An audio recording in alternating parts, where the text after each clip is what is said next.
All right, Kim Brophey. I'm just going to say it, a bit of a fanboy.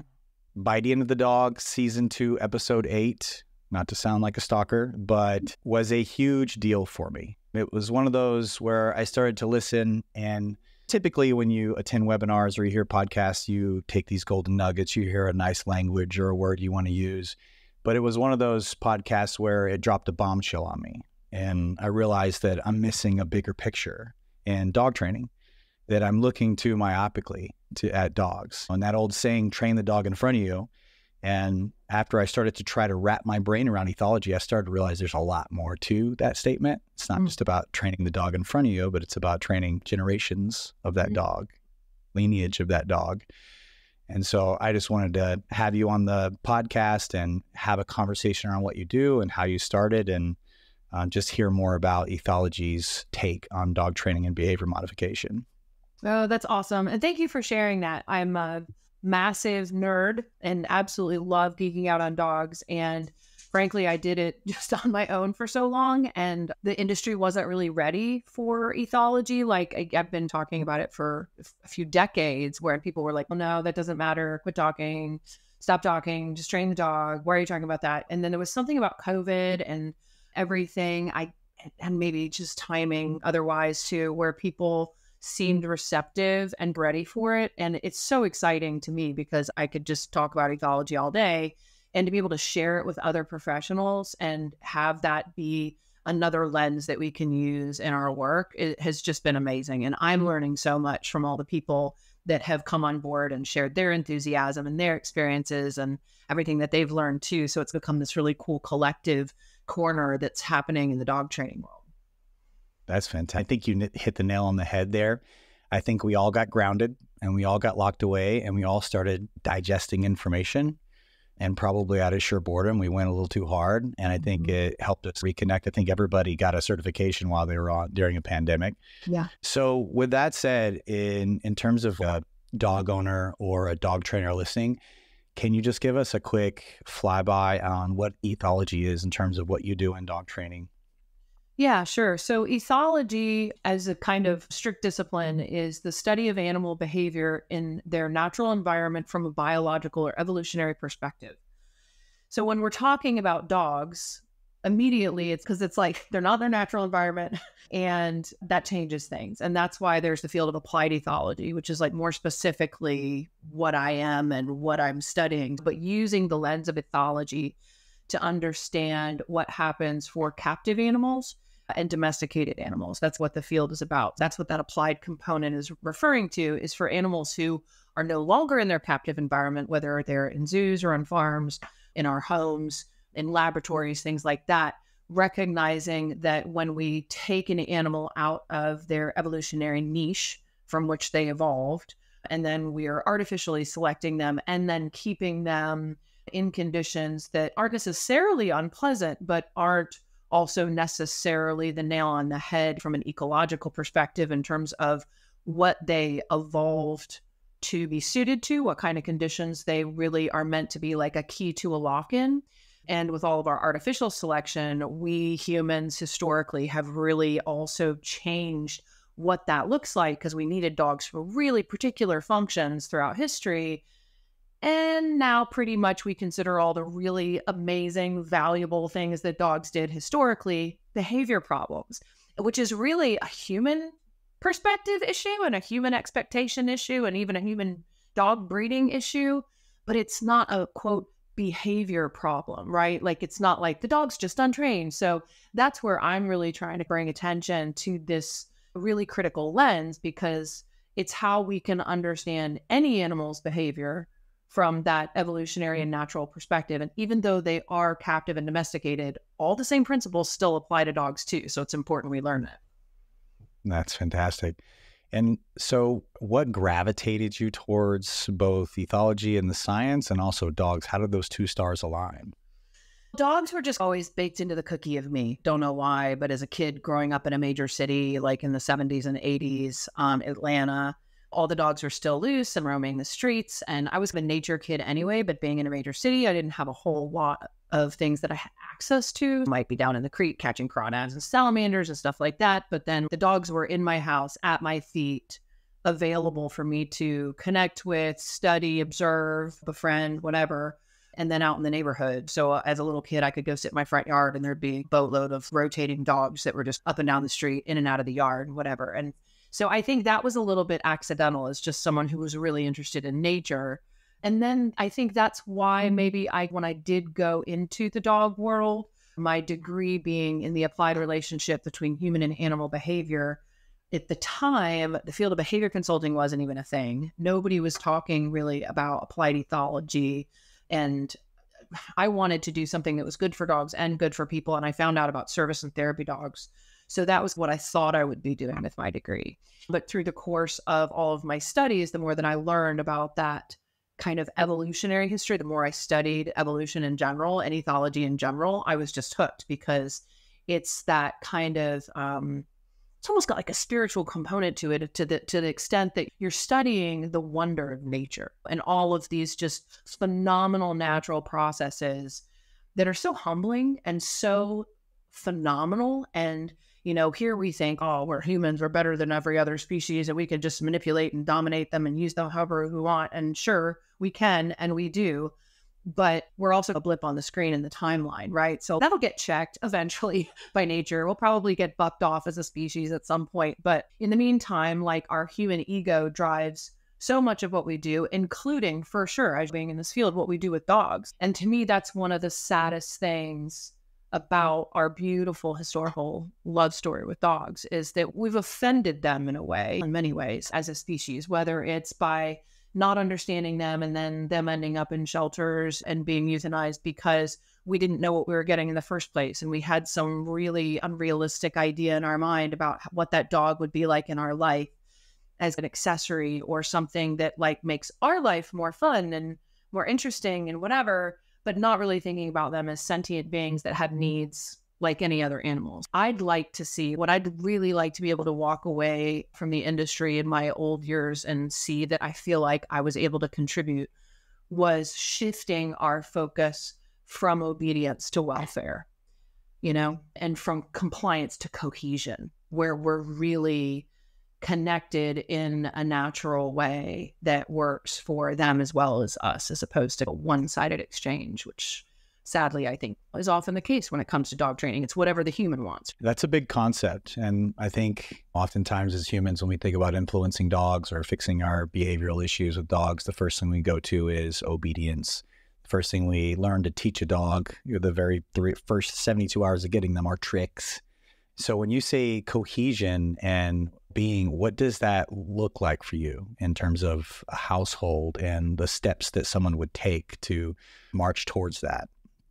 So I think it starts even before the dog comes into our life. So I think it starts with culturally appreciating the incredible critical role of the relationship between an organism and their environment. So just small side note, for any species in nature, the specific details of the environment, those conditions and their niche, their role within that environment, what the pressures and opportunities are, right? What the ecology is like, what the climate is like, etc. All of those things literally shape what that species became in the first place. And so then as it's born as a product of that environment, it's born prepared for and well suited to that environment, right? It's designed for it, just key to a lock, right? That idea of a niche. And so when we're talking about getting a dog for our home environment, and we've been told it's all how you raise them and nothing else matters, and we've been told a dog's natural place is in our home as a pet, we have to recognize that a lot of that is untrue, and that we have been conditioned by the pet industry as a very lucrative industry to think that if we just do A, B, C, D, E, F, G, which includes a lot of products and services, that every dog will just be exactly what we want them to be. And we don't think about that whole relationship between an organism and an environment and how critical that is for any species. So then what happens is that we don't provide for them what one of my favorite ethologists uses as a German ethologist named Hans Verbel with a W, who uses for the definition of welfare, integrity of form and function. So I'm made to be this, to perceive things this way, for my senses to pick up on all of this stuff, and then to do this in these conditions and do this in these conditions. And then most of us get these dogs conditioned to think that they're just pets and all they want is to chase the ball and go for 3 15-minute walks a day and to have their belly rubbed and have some yummy kibble and go to the vet and be healthy and whatever. And then we got a Malinois or we got a Husky or we got a guardian breed or something that was very much designed to perceive things in a certain way and then to respond to conditions in a certain way. And we don't want those responses and perceptions. We try to train them out, but they're actually like, it's a biological phenomenon. It's in many ways the essence of who that animal is. And therefore, for us to have that cohesion, that welfare for them is accepting the dog in front of us first, right? Before we even work with that dog in front of us, being like, how can I understand who you are? And that's why I like the legs model, is it's like nothing is totally predictive. Genes aren't going to be predictive. We need to have the LEGS of the learning, the environment, the genetics, and the individual self, and understand that all of those things are contributing to what is in front of us. And I think our industry's had this kind of bad habit of leaning on that L so hard that we're like, we'll just train at everything. And sometimes we have to say, actually, because it's this G, it's this genetic recipe of an individual, this environment is creating a fundamental pressure and friction for them that's compromising their welfare. And the behavior problems we're having are merely symptoms of that, right? So it's a really like totally different way to frame what we're used to thinking of as like dog behavior problems. That's interesting. I think the biggest takeaway that I learned when I read your book, Meet Your Dog, and listened to a lot of your podcasts, I started looking a little bit more at sort of an embark sort of approach in what breeds are there, what's the percentages, and not to achieve some confirmation bias, but to be on the lookout for an animal that might be searching for these outlets that might be intrinsic to them. But where I get stumped is, as I'm researching, I also hear that we don't, and this is something I'd like clarification on, we don't yet know exactly what information, important information, gets secured and passed down through the genotypes. But in terms of working breeds, and considering when I work in behavior modification, 75, 80% of the dogs that I'm working are some way, shape, or form a working breed. Mm-hmm. How does that change our understanding or even the certainty that what we're training, artificially selecting, and breeding these dogs to do does carry on, even as the dog's pure genetics is being mixed in with other breeds? What do we know? So the more that we as a species learn, the more we realize we don't know, right? And the more each of us learns as an individual, the more we realize we really don't know, right? So we're doing the best that we can with the information that we think that we have at any given moment. And it's, again, one of the reasons I love evolution is because it has some of the most consistent principles that have been put to the test for decades by scientists to see whether those kinds of principles hold true. For instance, one of those things is going to be that if something is passed on genetically consistently, so say protective behavior in guardians, like a particular breed of guardians, then if they were naturally selected, that behavior, if it was consistently represented, so the more like universal something is within a lineage or species or throughout nature, whatever, the more critical it was to survival from an ethological perspective. Now, when we get into artificial selection, then we are obviously picking that. It's not what was good for the animal and what was like in their best interest that necessarily gets passed on for their survival. It's what we wanted.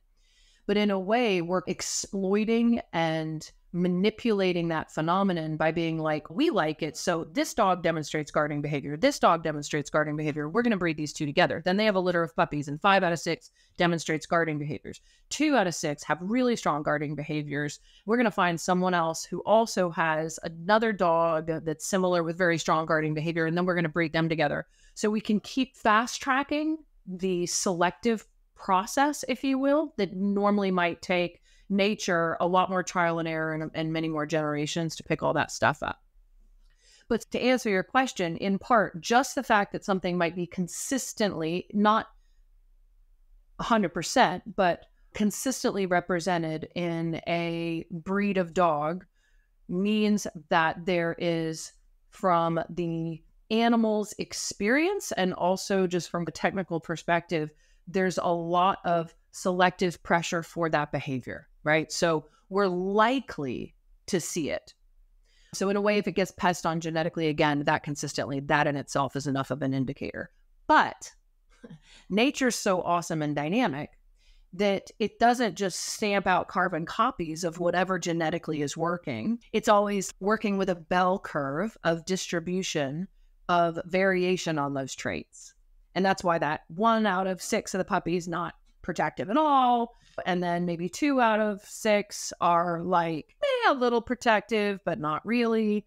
And so it's always creating new opportunities for other things to work. So that's one of the ways that nature provides chances for individuals and species to adapt to changing circumstances. So if being protective was really useful for a certain period of time in a certain population of animals, then there's going to be a lot of selective pressure for that trait. But if all of the sudden being really protective is counterproductive and a more cooperative, collaborative model, maybe with what would have been opposing social groups in a certain territory, suddenly maybe the game is bigger, or there's some new species that's emerging that we will be able to defend ourselves against better or be able to prey upon more effectively if we work together, then that diversity that showed up in the offspring, in that litter or whatever, is going to present like a new potential open door. So knowing that, that's why I think it's so important that we have legs, because it's, you could get a Malinois and the dog won't be protective at all. It's totally possible, right? But chances are, because of the selective pressure, that they will be at least a little, if not super duper protective, right? And so it's that being willing to stay dynamic. And I think that's one of the things our industry could work on a lot in general, is being able to use critical thinking, to use information, to, and then at the same time recognizing that those things, likely as they might be, are never a guarantee. It's never predictable. It's never, oh, I know for sure because it's a Malinois. It's definitely protection. So I think that's where I'd like to see humanity grow up a little bit across the board, whether it's politics or dog training, and be a little bit less rigid about things and a little less tempted into ideological fervor about one thing or another. So for me to talk about genetics is not dog racism, right? That's like an example of the extremist of something that has been said throughout my career. Is if you talk about genes at all, then you're racially profiling dogs, basically, right? And that's no more true than it would be to say that there's going to be differences between a black bear and a porcupine. We might expect that there's going to be some likely differences between the two. Yeah, hopefully that answers your question and my long-winded tirade. No, it totally did. Another question, just being greedy because I want to understand this better. Where does genetic expression come into all of this? In engaging with a dog where they may have been predisposed to want an outlet and expressing the genetics of that dog, whether it's you are working a Malinois and that puppy, an adolescent Malinois, and you witness them unfold in front of you and go engage with something as if it's their purpose, or you set a livestock guardian breed loose on their territory, their backyard, and you watch them unfold. How exactly does that work when genes express in the ways that they're reinforced or engaged with? Yeah, that's a really good question. So in terms of catalyzing, I'm going to talk about it in two, from the front end and the back end. And I'll try to use it as the thread. the way that nature's very efficient, it's very economical. So one of the things that's really helpful to think about when you're thinking about ethology and evolution is to think about economy. Because in nature, you can't afford to be spending excess energy because you need that energy for survival. So having to learn something the first time using frontal lobe and executive function takes way more energy than going on a habit or instinct. So one of the cool little economical things that nature has done is to create through inheritance. So you can look at the field of neuroethology and you can look at the field of ethology to understand this in a little more detail. Inheritance sets the individual organism up, arms them, so to speak, with understanding the perceptual recognition of certain signals in the environment, because not all the signals matter to every species. Some signals are really important to one species and not at all important to another species. Like the color red for hummingbirds is a really good example. Quick movements along the horizon for a predator, right? So things that might be like really relevant for one, again, not as relevant for another, although certain kinds of quick movements upon the horizon would also be really relevant for prey. But those kinds of signals down to the specificity of the shadows cast by certain kinds of predator birds and whether that's on the radar of a given species or not, those are selected for through that evolutionary process. And that's part of what we selected for with artificial selection. So the genetics in that sense load the gun by giving the individual the already, if you want to think about it as classically conditioned recognition of those signals, but it's generations of classical conditioning, right? If you want to think about it that way. So then once those signals, they're called releasing stimuli or releasers, are perceived by that individual who inherited the recognition of those releasers, then there's a dopamine release for the animal, which acts at that point as a motivator. It says, ooh, do something. And at that point, what the individual does, so that's now into the modal action pattern of what is the appropriate action to take in the presence of this particular context or set of signals. And it catalyzes the animal to engage in that particular behavior. By the way, all of this has so far happened without executive function and decision-making, which really matters when it comes to dog training. And then the animal receives a dopamine hit for engaging in that inherited modal action pattern instinctual behavioral response. So the dopamine acts as a motivator in the face of that releasing catalyst, and then it acts as a reinforcer for engaging in that behavior, regardless of whether we're shelling out cookies or punishment, right? The animal is already reinforced for that behavior. And so this is one of those reasons why I feel like it's so important that anyone that works with behavior understands ethology and evolution and all of these things that are going on, because it's criminal to breed perceptions and behaviors into a particular species or line of dogs and then be punishing them for what we bred into them. And there's a whole lot of that going on, right? And then even if we're not punishing them for what we bred into them, we can actually still be doing a disservice by disorienting and confusing them by trying to distract them into other behaviors. Because think about it, like if you are a protective breed, let's use that example, and you're like, oh my gosh, that's a problem. That's totally a threat. And someone's, come over here and have some cookies and let's do a little spinny and do some dancing. And you're like, what? No, don't you see that there's this thing over there and I need to step up to that plate and I need to take care of that? You don't understand. And you're like, no, just come over here and do some little tricks for treats. So at that point, now we're into like, how does that then change the dog's perception of us, our social currency? Did they think that we're trying to trick them? Did they think that we're too oblivious to what's going on in the environment, that we don't have any situational awareness, so they shouldn't take advice from us because we don't even know that there's something out there, right?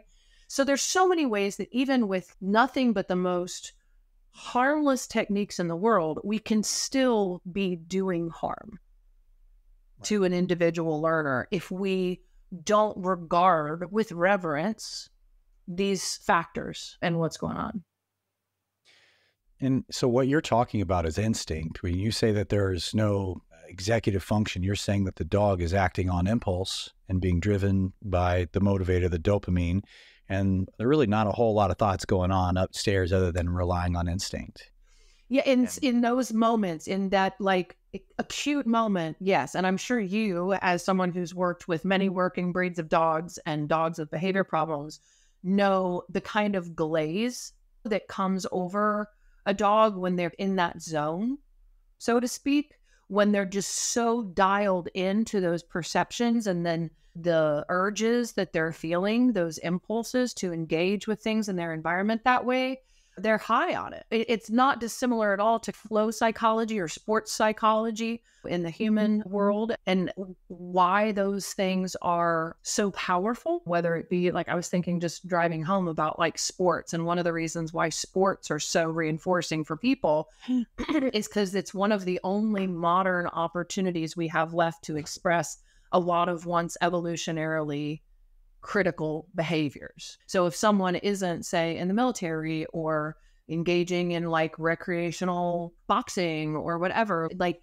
to have teams and then opponents and be able to behave in a socially condoned aggressive fashion, right? Like those things, they feel good for a reason, because those were really important evolutionary suites of behaviors for our species at one point.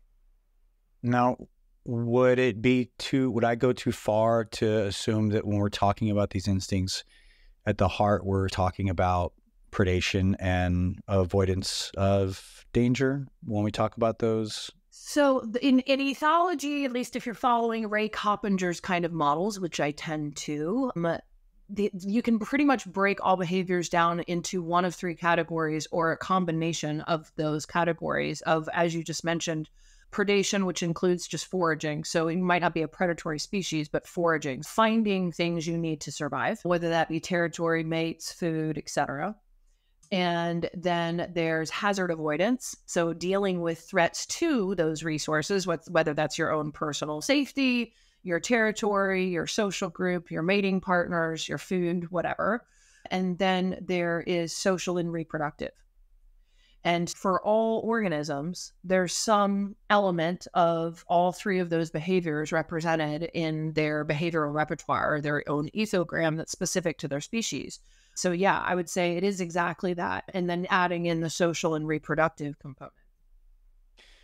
And where do you think, so when we talk about like dogs that there's maybe a genetic misfire, maybe you have a conflict-seeking breed that experiences conflict during adolescence and those genotypes express and it's following suit, or maybe a dog was attacked at a dog park and you see them reorientate how they operate and perceive the entire environment thereafter.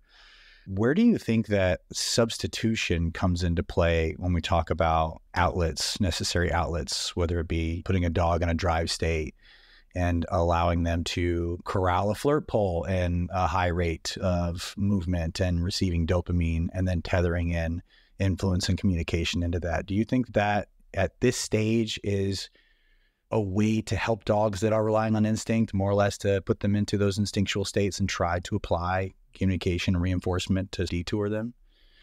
Yeah, and I think we also have no idea. I think on the one hand, we have to, because if welfare is integrity of form and function, and we are breeding in drives, and then we are going to shackle those drives, then we are going to end up with serious frustration, particularly in high drive dogs, right? So finding some type of potentially surrogate, if we're not able to provide the exact nail on the head outlet for the expression of those drives, is by definition part and parcel to good welfare. However, there's obviously some Russian roulette with that, in that if the animal is experiencing reinforcement for engaging in that behavior, even if it is an appropriate surrogate outlet, it might grease the wheels of turning the animal on to crave more. So we're always walking that line. And this has been one of the hardest things in my whole career, which is like, all right, you're showing up, you're an adolescent guardian breed, and you're showing up with some barking at things that I don't know that they are out there, that you smell or hear that I don't know what they are, right? Do I say, good boy? Yeah, good boy, good job, yeah, because you feel awesome when you do it, and that really fills your cup? Or am I playing with a little bit of fire by possibly reinforcing something when I really want that guy to be a super marshmallow therapy dog and I never wanted him to think anything was a threat? We don't know. But at the same time, if providing good welfare for dogs requires giving them that integrity of form and function, then if we're already seeing enough drive that we feel like it's tipping towards potential frustration, I think we have to try. And yet, if you have a marshmallow that's never looked like he thinks anything is dangerous or scary at all, why open up that floodgate? Because he might be the anomaly genetically who's never gonna, right? Even if he is a guardian, he was that pup out of the litter. But we don't know. And this is part of the puzzle with dogs, right? Like with zoo animals, it's like we can look at the genotype of that animal, the phenotype of that animal, all of their legs in the captive environment set of conditions. And we can pretty universally see frustration in many/most of those animals that are in those conditions, because as wild species that are domesticated for closer proximity with people, smaller living areas, etc., then their risk of frustration is going to be so much higher. But again, this is the weird thing about dogs and a lot of domesticated species. It's like, where's the gradient of what doesn't matter as much? And it's going to actually, of course, be different with every single individual animal. So it's hard to know. But the average modern pet home is not doing it for most dogs. And that's the problem, right? If we want pretty universally pet dogs as your average family in the United States or other developed nations that are keeping dogs the way that we do, then I think we need to be breeding for pet dogs instead of thinking, oh, I want me a Malinois because they look super cool and I'm going to do all this stuff.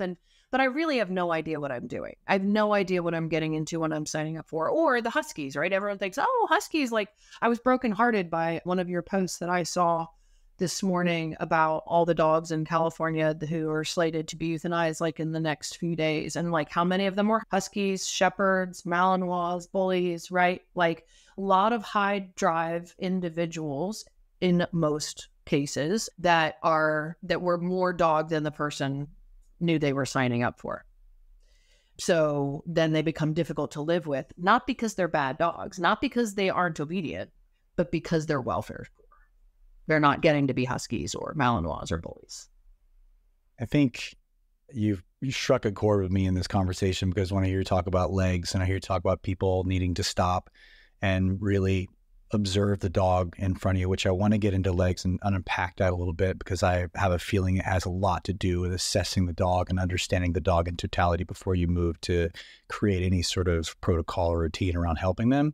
But I think that's probably one of the biggest failures in the dog training industry, is that everywhere you go, someone's selling a protocol or a way to fix something. And when you look at how most trainers operate, they do not allow the dog the opportunity in assessing and going, okay, based on what I'm seeing, based on these circumstances, this is what I think is going on before I look to build a training plan. We just corral all of the dogs into the same model of devalue the display or the inappropriate behavior with punishment or aversion, reinforce the alternative behaviors to a phenomenal degree where the dog just starts choosing the alternative behaviors. That seems to be, if you were to break down, aside from maybe BAT protocols and under threshold work, that seems to be the mode of operation for most behavior mod trainers. Mm-hmm.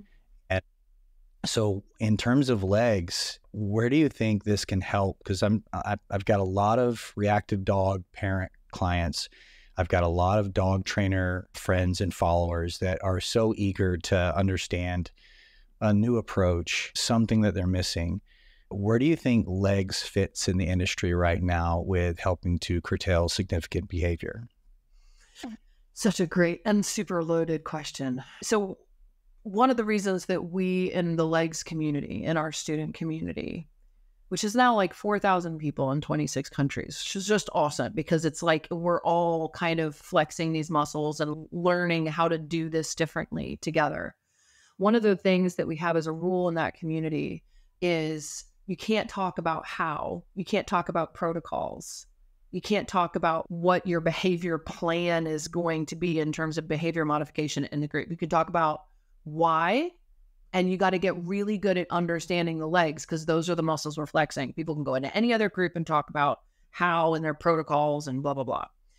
But it's so critical that we just learn to avoid the temptation of going right to the how, because it is effective. And it's regardless of techniques, we can totally change behavior because we've hacked learning. So I'm sorry to make anyone feel bad about themselves if they're really patting themselves on the back for being a great trainer today, but it's not that hard to change behavior. You can manipulate behavior so easily once you understand how learning works. But at what potential cost to the animal? And are we just saying, okay, so in this particular context with these antecedent conditions, I have changed the behavior so that when the dog is presented with this stimulus, they do this instead of this. Okay, but whatever's underneath that, is it just going to pop up over here and then pop up over here and then pop up over here? And that happens a lot where the trainers, wow, I fixed it. And then they don't recognize that whatever shows up later is actually a side effect of having gone about it the way that they did because they didn't really get to the heart of it. So the interesting thing about using the legs approach to behavior is when you get good at understanding the legs, you get good at being a detective of details such that you can see what the expression of a behavior as a symptom is pointing to as potential sources. And you get good at finding them, addressing them. And then what's crazy is the behavior just goes away. Oftentimes, you don't even have to do any of the training at the particular behavior in the context where it was occurring because you took the pressure out. It's like turning the stove off, right? Instead of being like, all right, I got a boiling pot on the stove and it's really hot. And what do I do to prevent it from boiling over? We're not turning the heat down. We're just like sticking metal spoons in there and other things. They're cold, maybe popping in some ice to try to bring the temperature down. Oh, good. It stopped boiling over because I put a bunch of ice in it. Great. But how long does it take if the stove is still on before it boils over again? So it's that kind of idea of getting to source instead of symptoms. I love that. I'm a big proponent of this. I've created most of my program is designed around systematically assessing the dog. I've got 4 different helper dogs in my program that all present differently by process of elimination, being able to determine what the dog's issues are, whether it's the social neutral husky that comes out first and, hey, how are you? And she'll keep showing those pro-social cues no matter how crazy the dog is, and she'll lay down. And then my bigger golden retriever that doesn't blink and just stares at the dog and doesn't move, or my crazy terrier that's bred to bark on cue, or my Malinois. By shopping these dogs in a tempered and controlled way, I'm able to start to determine why it might be happening. Mm-hmm. And to further validate your point, one of the easiest things that I think that I fix in dog training is hypersocial behaviors, where a dog is really interested in dogs, places a considerable amount of value in smelling or interacting or playing with dogs. And because their behavior is not conducive enough to actually go towards the dogs, and the owner has to eject them from every interaction because of how they're acting, mm-hmm. The process for us is simple. It's, all right, if you want to get to the dog, you just got to do this. Mm-hmm. And then I'll release you to say hi to the dog. I'll install a greeting ritual. You walk alongside me, you sit, and then I release you to say hi to the dog. And by turning the problem into a reward pathway, it's something that can be solved in under a minute, or not in under a session. Mm-hmm. And that's just one thing that I've unlocked. But what you're talking about is being able to find an unlock for all the various considerations for the problem and how to work it. So could you unpack a little bit in the acronym and what those different lenses are so that people can know what you're talking about when you mean lens? Yeah, LEGS it stands for Learning, Environment, Genetics, and Self. And so every animal in nature has what's called a phenotype. Dogs do too. All biological organisms do. And so basically what that means is that what goes into the observable behavior that we might be seeing are the genetics that the animal came to begin with. And then as an individual, self, who's born into a particular environmental set of conditions. they are then learning and adapting to all of those different experiences as they go.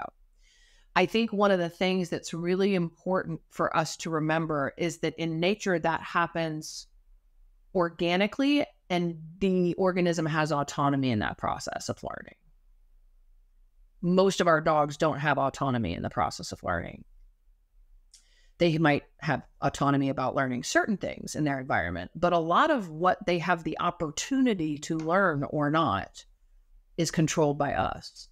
And if you think about that hypersocial dog you were just referring to, if they were like in a particular animal in nature, they would learn really quickly based on the natural consequences of what works to get them what they're needing as a young, social, developing individual, long before they become a 2-year-old dog that our client calls us about, right?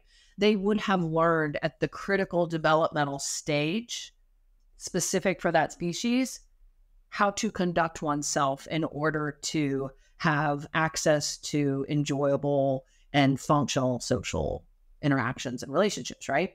But when we walk around in the ways that we do on leashes, and then maybe we take them to daycare, we didn't realize that we've got a bad behavior pattern that's accidentally getting reinforced on a daily basis because we pass the dog off to the staff person at the door, who then walks them into the building. The dog is lunging and straining and whining and barking as they walk in the door, and they keep getting closer to the gate and then are released to play with all of their friends. So the dog is rehearsing this particular pattern of this functional greeting ritual or whatever, right? And those are the kinds of things that are really important for us to be able to take inventory about when we're looking at the environment. Because you, dog trainer, may come along and be like, okay, client, here's how we fix this behavior. This is what you do. But if we don't say, let's think real quick if there's any other possible times where this behavior might be getting reinforced that could be undermining the dog understanding what's going to be an effective strategy here. But your point there is really good about that hypersocial dog too, because it's why I'm such a proponent of the pre-mat principle, right? Which is really just nature's learning. Instead of arbitrary reinforcers and punishers, you figure out from the very applied behavior analysis kind of lens, what's the function of this behavior in this particular situation? And how can I make the right behavior as the ABC, the B of the ABC recipe of antecedent behavior consequence? How can I make the right behavior lead to the outcome the dog wanted in the first place? That's why the behavior was happening in the first place. Whereas dog trainers, honestly, you guys, we are so bad at just not even figuring out what their original function of the behavior and motivation was. We just throw random reinforcers and punishers. So if that dog wants to go play with that dog and we're like, we'll give you cookies for not, he's cool, but I don't care about the cookies right now. I want to go see that dog. That's what matters. So that's why we have to get better at being observant and well-educated enough to think, so for this, especially if it's a golden retriever, is there a higher than likely average that the motivation is to get to the dog or the person, as opposed to if it is a livestock guardian dog, we might think, depending on the age, depending on the reproductive status, depending on whether that dog is already rehearsed in their prior environment as a genetic livestock guardian dog, guarding against other predators. And here we are standing in our front yard working with a dog trainer, having just rescued this dog from a working farm, and it's pulling towards another dog. We might think that might not be about wanting to go say hi. That might be coming from someplace else. So that's why we got to at least reference the G to help us look at likely explanations, safest bet strategies, and things that are most likely to be successful in our endeavors when we're working with behavior.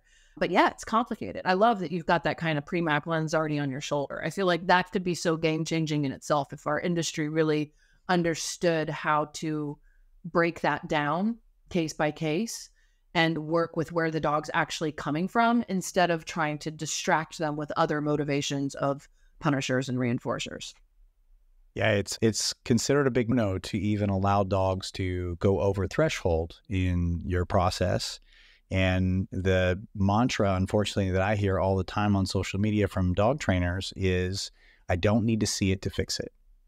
And that's one of the most disheartening statements, because therein you were saying, I do the same thing for each dog. And so I think your model, legs, is supremely important because It's not a protocol. It's a way of assessing. It's a way of starting on home plate before you attempt the home run. And I cannot think of another program out there that emphasizes the assessment before the solve. Everybody's selling carriages, but no one's selling a horse in the industry. Yeah, that's a nutshell. That's a heck of a nutshell. I think it's because we do get drunk with our power. And I'm just saying to everyone, as someone who is just as easily seduced into that drunken state, right? Being like, dang, look what I just got that dog to do. Woo, that's awesome. That's so cool. Check yourself. Check yourself when you get that rush of, look what I just did. And just make sure what you're doing is actually taking all the things into consideration for the dog's interest, right? They shouldn't just be our puppets and our court jesters. It's not fair. It's exploitive. And in a way, if we're doing that, what are we doing? Like, it could be super cool and you have tons of likes and follows on social media and whatever, and you sold your protocol and blah, blah, blah, because it works really well. And it can work really well and still not fundamentally serve a dog's welfare, right? So yeah, I think we have to get good at that if we're worth our salt. Or even in its most efficient form, create less dog at the end of it and not more dog. Because a lot of the things, like going back to those 3 categories of behavior, if you do, I've done this in a number of webinars and in the course and stuff, if you do a breakdown of all the common behavior problems that we get presented with, the vast majority of them are just natural behaviors that fall into one of those 3 categories of behavior of hazard avoidance, social reproductive, or foraging. And we're like, that's bad dog, bad foraging dog that's looking for stuff. I have this stuff for you. You don't have to look for it, so you don't need to forage. And I don't want you to be exhibiting any hazard avoidance behavior because that's very annoying. And I want you to love everybody and everything and tolerate it all. And then I also definitely don't want you exhibiting reproductive behaviors. That's just disgusting. And social behaviors only in a highly designated, controlled situation that I decide, so you don't even get to pick your own friends. Like, when you really break it down, we got to step back, right? And be like, how can we open up these doors of opportunities instead of just shut them down? You got to wonder if the dogs were in a better place when they were in the backyard having a ball in their early 80s and 90s. I look at my life in Atlanta in the 80s and like the dogs being loose, and sure, okay, this is what applied ethology is all about. It's trade-offs. They'd be more likely to get hit by cars, right? More likely to get stolen by somebody, more likely to get in a fight, more likely to eat someone's garbage and get an obstruction because they ate a chicken bone and end up at the vet hospital. But they had a life. It's like we're doing to dogs what Richard Louv, the psychologist, talks about in his book, Last Child in the Woods, Saving Our Children from Nature Deficit Disorder. We're doing what we've done to our kids. We're trying to raise them in a bubble. Don't climb trees. Don't run, you might fall. Don't jump off the rocks into the lake. Don't do anything where there's any potential risk, because you should be in a bubble so that everyone's nice and safe. But what is the point of safety if there's no welfare? Question for you around legs. Is it for dog owners that might be struggling with behavioral issues, or is it centered for dog trainers? Who's your audience? So the whole legs course is, so the book, Me, Your Dog, is literally for anybody. And so I really tried to write it so that it was accessible and digestible for literally anybody. That's someplace where a lot of people might choose to start. For pros, any kind of dog pro or aspiring dog pro, like you're thinking about going into the industry, whether to be a trainer or a vet or a groomer or a daycare owner or dog walker, pet sitter, whatever, I think should be like required education. Of course, I'm biased because I love ethology, but I also can't really see doing anything working with animals without understanding it, right? And yet it's also not something that's it's not over anyone's head to where it wouldn't be accessible for just a really committed, super nerdy, or just super passionate, curious dog family. So we have a lot of people in our community that actually had a difficult dog, found the legs course, came in as just an owner, and now not only feel like they have a way better relationship with their dog and understand their dog, but now they are a certified family dog mediator who is starting to help out in their own communities in various capacities, whether it just be like one of my clients has created like a 3-acre fenced, or one of my students, 3-acre fenced area on her property just to give dogs the nature therapy opportunities that they don't have where she lives otherwise, to autonomously follow their flow and follow those instincts in those conditions and play with some other dogs and stuff like that. A lot of people might turn it into a career or a second career, or they just find that it really, again, helps them with their own understanding of what's going on. The biggest consistent comment that we get from students is that it was just like one light bulb moment after another. Just, oh, that's why, right? Like all these things just clicking. And then what each of us does with that is going to be different, but it is magical. That's the cool thing about it, is it fills in a lot of blanks and connects the dots. Whereas a lot of the narratives, both in the industry and then just in the pet world as a marketplace, can be misleading. Right. As I'm listening to my livestock guardian puppy, who's only 5 months old, barking over the hill at what's surely a bear or fox or something like that, being exactly what she's designed to be, right? So if I was like, why does she do that sometimes? She doesn't bark the rest of the time because she's not an excessive barker. So why does sometimes she go on and on for an hour yelling at something that's clearly not there, right? Because she can smell the air coming up from the hollow down there. And there's something down there today. I don't know what it is, and I'm not going to go down there and find out. But I know that those are her instincts being quickened. So that's fantastic. What do you think about, and what do you think? Because I've noticed as a dog trainer, I had a couple of German Shepherd videos go viral, and it served as a lead generator. And all I touched were German Shepherds for 7 months, literally. Every phone call, every email.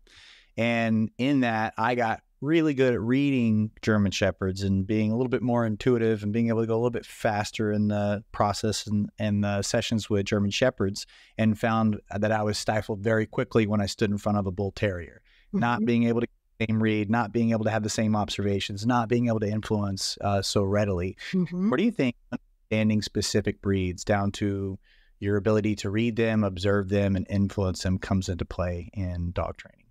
Yeah, no, that's another really good question. I think knowing the genetics can also tell you what is likely to turn a dog on, right?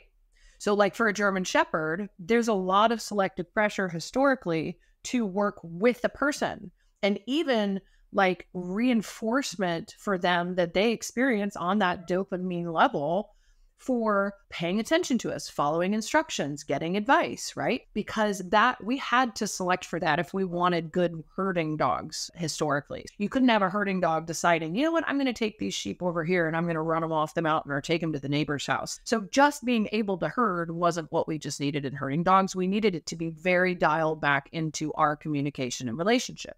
Bull terriers, not so much, right? So then we've got the terrier independent hunters, and the bulls, who are descendants of the guardians. So the bulls actually have a little more wiring for attentiveness towards people, but not necessarily.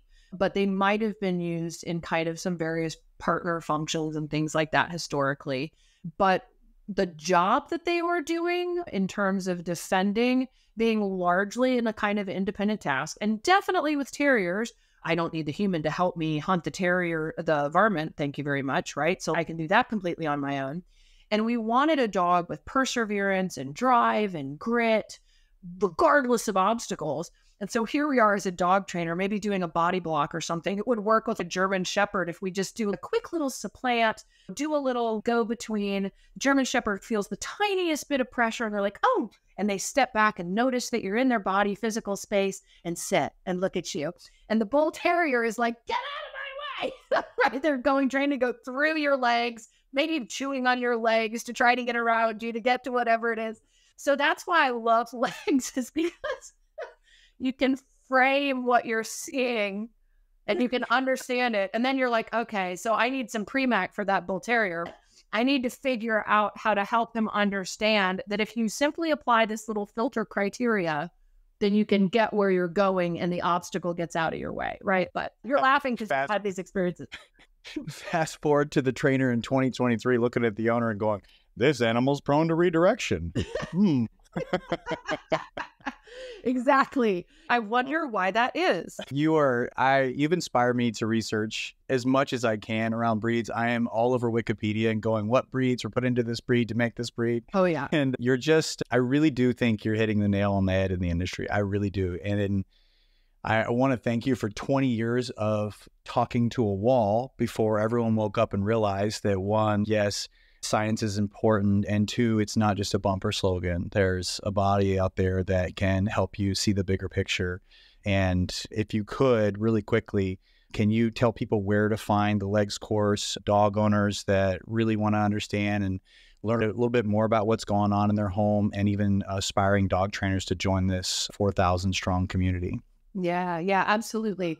So they can go to familydogmediation.com, and there's a pro page and there's a families page, and they can see all the main course there, the Legs Applied Ethology Family Dog Mediation course, as well as the Dog's Truth, which is a 1-hour boiled down documentary style nutshell of the whole course, meant for kind of a first super digestive introduction for families. So the whole range.